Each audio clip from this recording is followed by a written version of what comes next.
Hello everybody. I hope you all are doing well. Welcome back to the Great Ace Attorney Chronicles. I am back and I have relieved myself of my hiccups, so there should not be any problem now until it comes back again. Alright, so a woman in a rage will hurl almost anything at you. The kitchen knife really brought that home to me. Alright, what were we doing? I completely forgot, even though it hasn't been that long since I stopped recording. Now that you mention it, yes, the window was open at the time. I've gotten it's true. Maybe... Oh, I think we have to press this, because I think this is new testimony. Not testimony. New words that he's telling us. Your wife really threw a kitchen knife at you? Don't tell me she threw a knife out the window and it hit that lady. That's right. She was chopping meat with it. Had a tidy edge on it, I believe. Me. Still, it's all memories, isn't it? It started with that smile she threw at me when we were courting. And since then, the list of things she's thrown at me has grown all with our relationship. There was a cup, then a glass, then a pot, a kettle, a chair, a wardrobe, a cooker, and a bathtub. A bathtub? What? Your wife must be even beefier than you. And things came to a heat last week when she threw me right into the things. No, she's not so bad when she's calmed down. She's a little sweetheart, really. I'm so happy for you. If you want to know what I think it's the whole ideas of ladies first that we're so obsessed with in this country. Was thought up by some clever lads who'd been tossed into the flames a few too many times by their wives. That's a very interesting story. What a terrible thought. On the face of it, this juror's statement just sounds like a really extremely anecdote. But I think it might turn out to be an extremely powerful weapon. A weapon I might be able to use to make the juror accept an alternative explanation here. Alright, so I guess we're pitting you against this woman right here. Objection! Those two statements clearly have a deeply significant connection. Good grief. You mean they don't contradict each other? Explain, counsel, at once. Juror number 2. Do you think perhaps that this could be one such novel alternative? Oh my, whatever do you mean? An alternative explanation as to how the victim was stabbed in the back. What are you talking about? We've demonstrated that the fourth book, The Lion's Pride, that was found at the scene of the crime, originated in Mr. Garadzeb's room on the top floor of his house. Therefore, it's equally possible that some other object besides the book could have found its way from Garadzeb's house to the street below. What's that now? After all, Mrs. Garadzeb could have thrown any number of different objects at her husband. Isn't that right, juror number 4? What are you insinuating, you little beanpole? I'm beginning to think that ever since the true origins of this book came to light, perhaps she had a feeling this might be what happened. You listen here, you Eastern Gala. As the foreman of this jury, I demand a straight answer. You give us this yard about some other object making its way out of the house, but what? What is it? I'm really taking a big gamble here. That was a bold accusation to make, but I haven't had any real evidence to back it up. But I'm certain that at the very least, this warrants further investigation. Alright, Mr. Foreman, I'll try to explain the defense's theory. The other object that found its way from the Garadzeb's household to the scene of the crime was this knife. I think. Juror number 4, Mrs. Garadzeb. What? What now? I must apologize in advance for this, but I need you to confirm something else for the court. This knife. Have you ever seen this knife before? Huh. Good lord, what on earth are you doing? That's the weapon that was lodged into the victim's back, man. I wish she didn't say that. It would be nice if she just, you know, said something first before we come to that. My lord, remember that when the victim was attacked, Mr. and Mrs. Gerardeb were in the throes of an argument. Mrs. Gerardeb was hurling anything she could at her husband, who'd been backed up against the window. A window that had opened to clear the smoke, and through which a book sailed to land at the crime scene. You can't seriously believe that? The book was found in the victim's grasp? Are you saying that it flew out the window and across the street to land neatly in her hand? Even my missus hasn't got an aim like that. Yes, I admit there are many details we don't even understand yet. But that's the point. That's precisely why we must not allow this trial to end. Not right away. Oh my. Mrs. Gerardeb, your answer, please. Have you seen this knife before or not? Is she gonna lie? That's a yes, isn't it? But she's gone. She's fainted. My lord, I wish to change my decision. I'm a woman of my word, after all. Thank you, madam. Yes, I agree. I certainly didn't see this coming, but I just don't think it would be right for this trial to come to an end with so many unanswered questions. Mr. Foreman, I'd have to agree. Not that I think the granny didn't mind. Yes, you know what? I'm not quite happy about this moment either. All together now, ladies and gents. It's the only person is the old man. Mrs. Gerardeb. Everything's pretty much in our side as of yet. We did it. Oh, congratulations, Mr. Naruto. So, as a result of the defense's summation examination, a number of jurors' leanings have changed. 2 jurors called guilty, against 4 now calling innocent. Accordingly, the opinion of this court is divided, and this trial will continue. Alright, what are you gonna have up your sleeve now, Mr. Lord Van Zeeks? Wow, okay, I thought it was going to be to be continue there. Now then, Lord Van Zeeks, how does the prosecution wish to proceed? Okay, what do you guys have to say now? This trial is rapidly descending into a farce.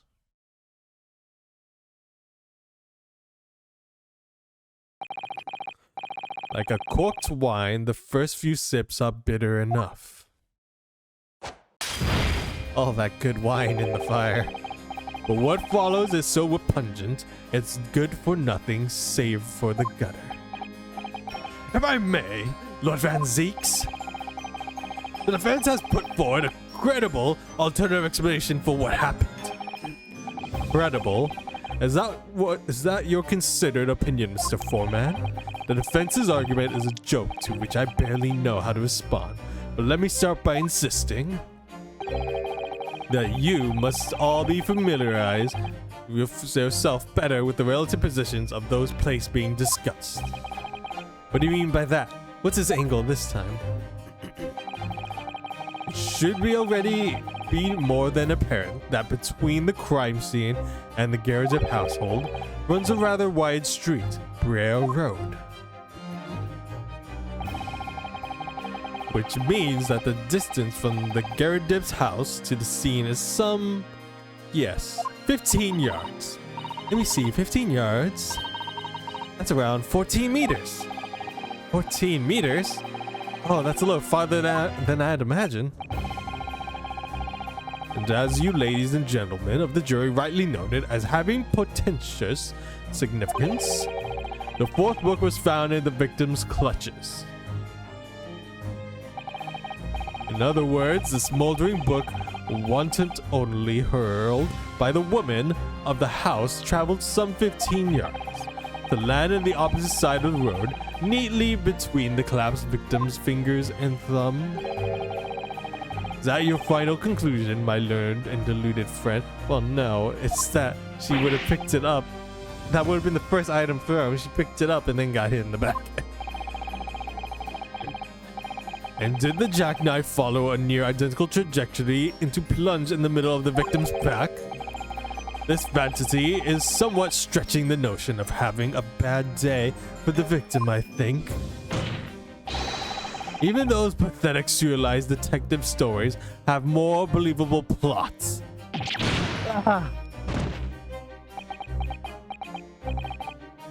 There's nothing I can say to that. The prosecutor loves the sound of his own voice. Mr. Sato, serialized detective stories are pathetic, are they? How dare he? Maybe let's pick battles here. My lord, might I be allowed to speak? As judicial assistant, you may speak for the defense. Yes, go ahead. Prosecution may consider the idea of a fantasy, but what the defense has postulated was believable enough to persuade the jury to change its leaning. And as such, the court has a duty to explore this alternative explanation as thoroughly as possible. To that end, juror number 4, Mrs. Joanne Garrett, must be called to testify and submit to cross-examination. Saints alive! A cross-examination of a juror? Order! Order! Well, this is highly irregular. It is unprecedented for a member of the jury to be summoned to the witness. Objection!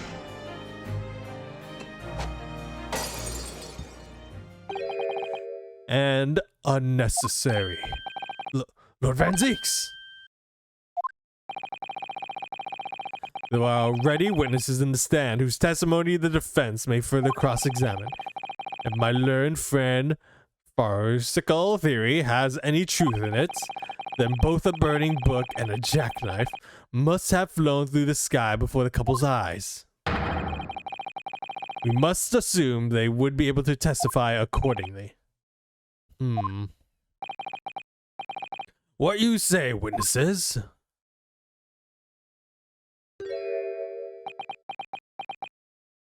You okay there, buddy?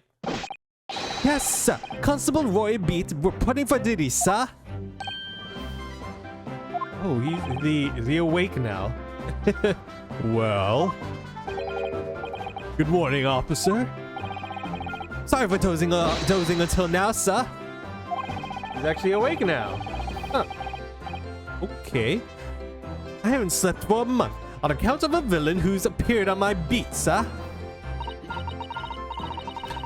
Oh, they are so heroic, these London bobbies. Patricia, my darling, I've been neglecting you, but no more. Oh, Riley, my hero, you make me swoon. Very well, I hereby reject the defense's request. And order the witnesses in the stand to testify again. State forthwith before the court any details pertaining to the defense alternative explanation of events. Yes, sir.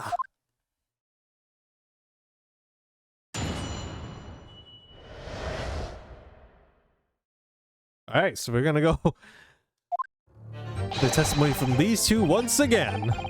So let's see. This case has nothing to do with Mr. and Mrs. Garrett. Believe me, a London Bobby is good for his word. You see, sir, the window on the top floor of the Garrett's house, a top hinged casement. Obviously, if anything had been thrown out of the window, we would have seen it. I did leave the scene to go and fetch help, but my trusty ROLY was there to make sure nothing was disturbed. I didn't take my eyes off the crime scene for a moment, sir. Nothing strange to report on that front, sir. Such interesting characters, that's for sure. Well, this is quite startling. Top hinged casement windows? That detail was not in the police report, Constable. Ah, yes, sorry about that. I must have been a little drowsy. You cannot excuse your sins with drowsiness every time, Constable. No, sir. I'm sorry, but... What exactly is a top hinged casement window? And you?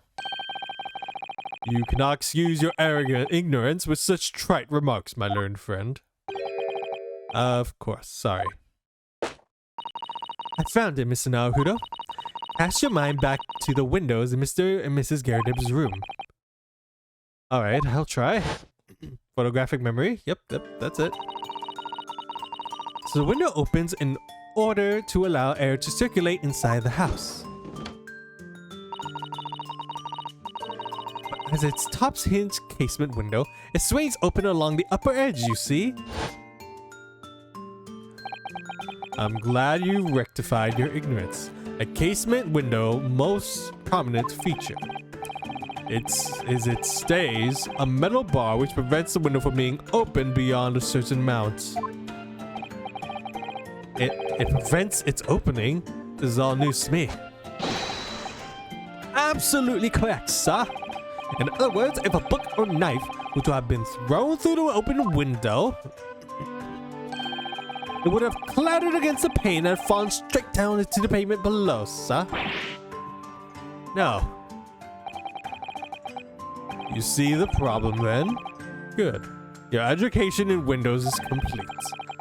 There was never any possibility of either the books or the knife traveling 15 yards over the road. That is, unless the window pane had been shattered, something we've discounted already. That can't be!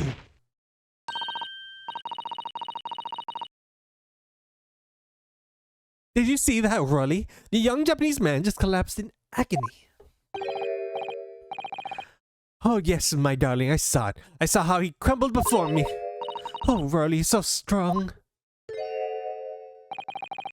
How is this happening? I haven't even started the cross-examination yet, and already my argument's been destroyed. Counsel, if you could drag yourself upright again, the court awaits your cross-examination. My lord. Oh good, another desperate situation. Alright, well, let's see how this goes for us. This is a case has nothing to do with Mr. Garrett. Believe me, a London Bobby is good for his word. I mean, oh sure, we'll press that anyways. How can you say that for certain? A very good question, sir. And the answer is this. It has the noble founding principles of the force written on it as a reminder to us all policemen of our sworn duty. He showed us that before, didn't he? Did he? I can't say I remember. To patrol the streets of London town and uphold the peace of a common man. It's what the job's all about. And that is why I can stand here today beside my long-suffering wife and tell you a Bobby's good for his word. While rubbing my tired eyes immediately, sir. Oh, ROLY, you're so manly. Of course I am, my darling Patricia. Oh, Pat. Oh, ROLY. Oh, goodness. Gosh. A little too much here, guys. I meant, how can you say that for certain that this case has nothing to do with Mr. and Mrs. Garrett? Ah, I see, sir. You should have said that so earlier, sir. Yes, well. So, could you answer the question? That was a waste of time, man. Absolutely, sir. I'll answer it to my fullest ability, sir. There's a surprising reason why Mr. and Mrs. Garrett's domestic dispute can't be related to this case. But before I get into that, sir, just one thing. Yes? I'd very much like you and all your countrymen to understand the Great British Institution of Scotland Yard. So I hope you'll take back some tales of us London Bobbies and how we uphold the guiding principles. I wasn't planning on going back just yet. I've only just arrived here. So to that end, sir, I'd be happy to lend you my warrant card for your perusal. But I may warn you, won't be able to get through it without shedding a few tears. Thank you. I'll try. Okay, well that could have some significance. I guess we'll have to take a look at that. Let me take a look at that warrant card. A small folding wallet that identifies Lynn and Bobby's and contain rules and conducts of which they must adhere. Alright, so it's just a few pages. Principles of policing. Item 1. A policeman will strive to preserve the peace within its allotted beat.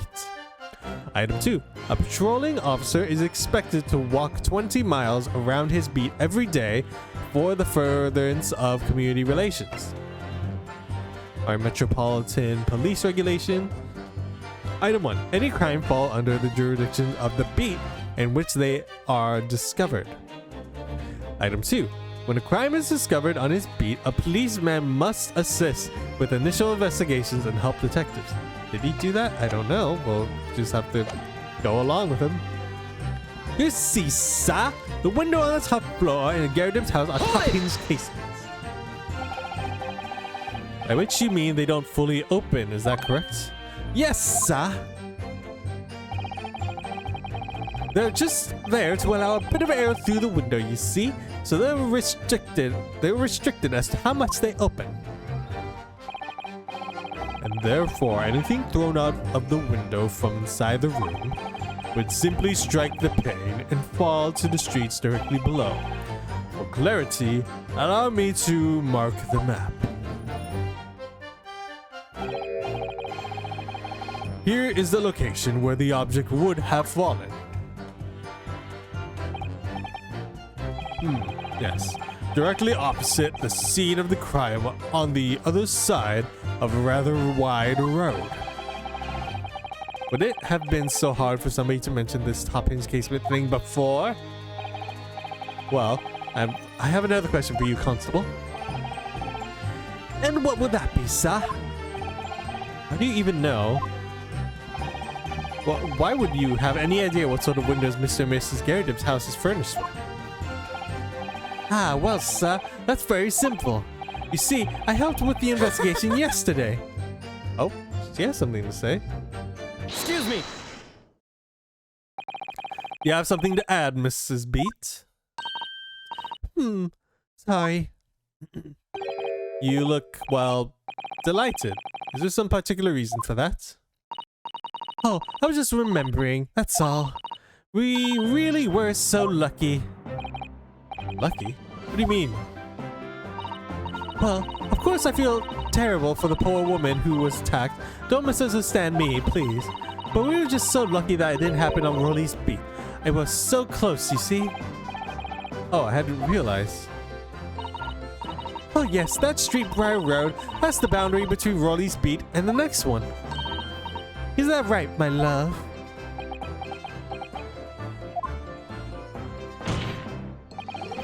Constable Beat. Wake up, please. Huh? Oh, yes, that's right. That's the reason I was helping out with the interviewing the occupants of the Garrett's household yesterday. The house is on my beat, you see? Huh? That's really what's cutting it close then. Constable, I wonder if you could clarify something. If the Garrett's house is on your beat, does that mean the pavement next to it is as well? Outside Mr. Garrett's house? Yes, ma'am. The pavement on the side of the road is part of my beat. I see. I was unaware of that. Just think, if the woman had been attacked just on the other side of the Briar Road, we would have never been able to go for that meal to celebrate our wedding anniversary. But that's the life of Bobby after all. Extraordinary people are Bobbies, tireless working for the benefit of all Londoners. Do you know what I think? I think it was the good Lord's way of rewarding my ROLY for all his hard work. Don't you think so, my darling? That must be it, Pat, my love. That must be it. I think perhaps we should make sure we have that information officially on record. Leave it to me, Mr. Naruto. I'll take care of it immediately. Alright, what's on the case file now? Pavement where the victim was found lies just outside Constable Beat's beat, the border of which runs down the middle of Briar Road. Young woman stabbed, blah, blah, blah, blah, blah. Oh, there we go. Pavements of Briar Road, east side. East side now. Where's my map? Map. Oh, there's my map. Alright, so east side. That would have to be this side. This is part of his beat. So that means if it was on this side, it would not be? It's a bit weird. They should just have the whole street to themselves, I guess, but that might be a little too much. Now it's my turn, I think. Obviously, if anything had ever been thrown out the window, we would have seen it. Hold it! Oh. But according to my notes here, the sun had gone down already and it was dark. Oh, but ROLY and I were strolling along, gazing at the night sky, looking for our lucky star. Sorry? The star that would guide us to eternal happiness. Can't it guide you to the answer to the question? If a flaming book had cut across the sky in front of us, it would have lit up like a shooting star. And if I'd seen a shooting star, I would have made a wish upon it. Let ROLY be an inspector, I would have said 3 times at least. Of course, what's with the smog and everything, we couldn't actually see any stars. In short, are you trying to say that neither a book nor a knife crossed the sky before you? Yes, sir. That is correct, sir. As sure as the night sky in London is starless, sir. It certainly seems like they're telling the truth. And then we saw the poor woman fall to the ground, so we ran straight over to help her. I didn't leave the scene to go and fetch help, but my trusty ROLY was there to make sure nothing was disturbed. Yes, you said that you went to a nearby police box to fetch another officer, is that right? That's right, yes. If it had been on ROLY's beat, I would have known exactly where I was going, of course. Don't feel bad, my love. You can't be expected to know the location of every police box on every beat. But ROLY told me the way, only I sort of got a little lost on the way.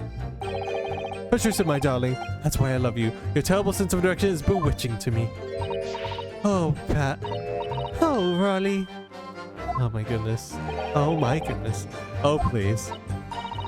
So I suppose I was gone for about 15 minutes. But like I said, my ROLY was at the scene the whole time, making sure nothing was disturbed. I was off duty at the time, of course, but a true Bobby is never really off duty, sir. I didn't take my eyes off the crime scene for one moment, sir. Nothing strange to report from that, sir. I'm pretty sure she said you were falling asleep. Nothing to report. That's correct, sir. I had my eyes wide open the entire time. Never looked away for a second. No one else approached the scene and nothing was removed from it. I swear to that on the yard's honor, sir. Really? It seems a little strange. I beg your pardon, sir. Strange, sir. Seems altogether regular to me. This burnt copy of the Lion's Pride is originally in Garrett's household. So the real question remains, how did it find its way into the hand of the victim? Can you shed any light on that, seeing as you were at the scene of the crime the entire time? Aha! Could it be a different copy, sir? One that just happened to be burnt as well? Even if that were possible, why would the victim have been gripping a book like that in her hand? As you can see from this photographic print, she had a bag over her shoulder. Well, sir, that book was in the lady's hand from the moment we arrived at the scene. That's so. There's something about this statement that's not sitting quite right with me. The two mysteries of how the knife ended up in her back and how the book ended up in her hand. There must be some common thread between them. Ooh, alright, well I think this is where we're gonna have to end this part here. I'm starting to go a little over, so thank you all so much for watching. Remember to like, comment, share, subscribe. This is where we pick up next time, so until then, I will see you all later. Goodbye.